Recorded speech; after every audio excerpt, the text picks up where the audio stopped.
Praise the lord. ప్రభు అయిన యేసుక్రీస్తు వారి పేరిట వీడియో చూస్తున్న మీ అందరికీ వందనాలండి. నేను మీ సహోదరుడు యేసురత్నం. ఈ వీడియో ద్వారా ఈ సాయంకాల వేళలో మీ ముందుకు రావడానికి కారణము, ఈరోజు ఆదివారం కదా. మరి ఎంతమంది దేవుని మందిరాలకు వెళ్ళారు, ఎంతమంది సాకులు చెప్పి అన్న దగ్గర కూర్చున్నారు.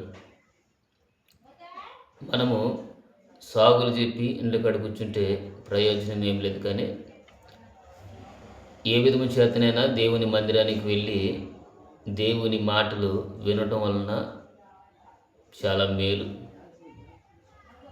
అయితే ఈరోజు దేవుని మందిరంకి వెళ్ళిన మీలో మీ సేవకుడి ద్వారా దేవుడు ఈరోజు మీకు ఏ సందేశాన్ని బోధించారో జ్ఞాపకం ఉందా? నేనైతే గత 3 వారాల నుంచి మా సంఘానికి గుణవతి అయిన స్త్రీ గురించి చెప్తూ ఉన్నా. నాకు తెలిసిన దానిలోనే, దేవుడు నాకు బయలుపరిచిన విషయాలలోనే గుణవతి అయిన స్త్రీ ఎలాగ ఉండాలో, ఎలాగ ఉంటే తన కుటుంబం కట్టబడుతుందో అని గత 3 వారాలుగా మరి గుణవతి అయిన స్త్రీ గురించి చెప్తూ వస్తున్నాను. ఎందుకంటే నా దగ్గరికి వచ్చేవాళ్ళు చాలామంది స్త్రీలే ఎక్కువ ఉంటారు. స్త్రీలు ఎక్కువ ఉంటారంటే చాలామంది అనుకున్నారు, ఒక 20 మంది లోపు. చర్చి చాలా చిన్నది కదా, 20 మంది పడితేనే ఎక్కువ. అయితే వింటున్నారు, మరి 3 వారాల నుంచి చెప్తూ ఉన్నాను, వింటున్నాను. మరి వాళ్ళు వింటూ ఉన్నారు. మరి వారి కుటుంబాల విషయంలో మరి వాళ్ళు ఎలాంటి జ్ఞానం, ఎలాంటి మెలకు కలిగి ఉన్నారో మనకైతే తెలియదు కదా. సంఘానికి వస్తే సంఘంలో చెప్తాం, ఇంటికి వెళ్ళి చూడలేం కదా. ఏది ఏవైనా దేవుని వాక్యమును వాక్యానుసారంగా బోధిస్తేనే మేలు సేవకులకి. ఈరోజు వాక్యం పేరట రకరకాల కథలు చెప్తూ అదే వాక్యం అన్న భావనలో వెళ్ళిపోతున్నారు. వాక్యం లేని సంఘము, వాక్యం లేని సేవకుడు ఫలించలేడు. వాక్యం ఉండాలి. వాక్యం ఉంటేనే సంఘాలు ఫలించగలుగుతాయి. వాక్యం మీదే దేవుడు మనకు అప్పగించిన పరిచర్యను మనం కట్టుకోవాలి. క్రీస్తు అనే బండ మీద మన సంఘాలను ఎప్పుడైతే స్థిరంగా కట్టుకుంటామో, వాక్యం అనే పునాది ఎప్పుడైతే బలంగా మనం వేయగలుగుతామో, మనం ఎత్తుక్కుంటూ పోవాల్సిన పని లేదు. దేవుడే నీ యొద్దకు అనేకులను తీసుకుని వస్తాడు.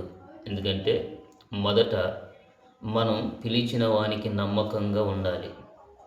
పనివాడు నమ్మకస్తుడైతే పనికి పెట్టుకున్న యజమానుడు ఆ పనివాడి పట్ల చాలా బాధ్యత కలిగి ఉంటాడు. మనం సంఘానికి బోధించేటప్పుడు మనం కూడా దేవుని యొద్ద నుంచి కొన్ని పాఠాలను నేర్చుకోవలసిన అవసరం ఎంతైనా ఉంటుంది.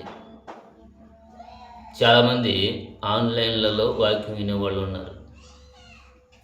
కొంతమంది మందిరాలకు వెళ్ళి వాక్యం వినేవాళ్ళు ఉన్నారు.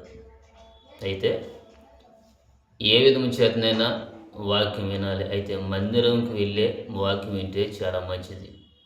ఎందుకంటే దావీదు అంటాడు, జనులు నాతో మందిరముకు వెలుదుమని అనినప్పుడు నేను చాలా సంతోషించి తిని.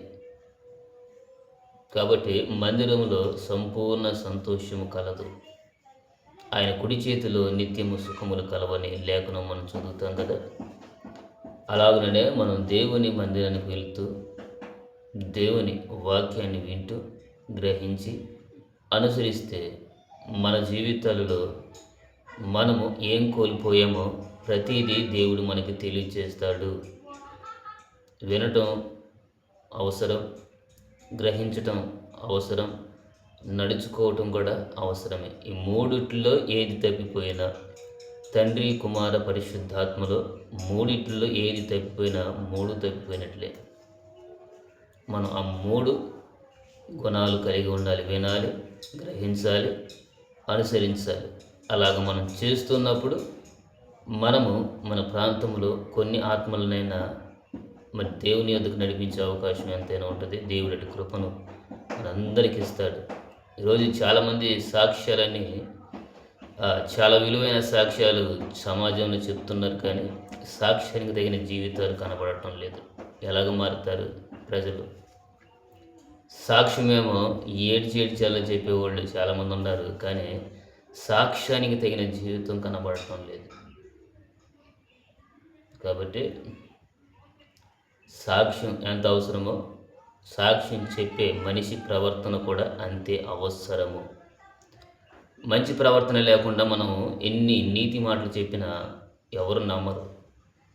మన మాటకు మన ప్రవర్తనకు ఎప్పుడైతే సూట్ అవుతుందో అప్పుడు నమ్ముతారు ఎదుటి వాళ్ళు. మన సాక్ష్యం కొండలను దాటేటట్టు ప్రవర్తన దగ్గరకు వచ్చేసట్టుకేమో సాక్ష్యానికి ప్రవర్తనకి పొత్తు కుదరపోతే ఎవరైనా నమ్ముతారా?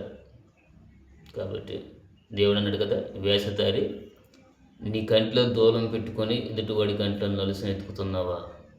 నీ కంటిలో ఉన్న దూలాన్ని తీసేయి, అప్పుడు ఎదుటివాడి కంటిలో నలుసును వెతకడానికి నీకు తేటగా కనబడుతుందని యేసుక్రీస్తు ప్రభువు వారు చెప్పాడు. కాబట్టి మనము అన్ని విషయాలలో మాదిరి అన్నది చాలా అవసరం. దేవుడు ఏ మాదిరితో ఉంచిపోయాడో అదే మాదిరి మనం కూడా కలిసి జీవించితే ఖచ్చితంగా దేవుడు సంతోషిస్తాడు. మా కొరకు పరిచర్య కొరకు ప్రార్థన చేయండి. ఈరోజు యాంప్లిఫైర్ పని చేయకపోయేసరికి మౌత్ ఆపేసాం. మరి దేవుడే సహాయం చేయాలి.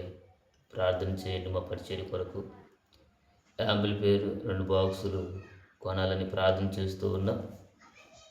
ప్రార్థన చేయండి. నేను మీ సహోదరుడు యేసురత్నం.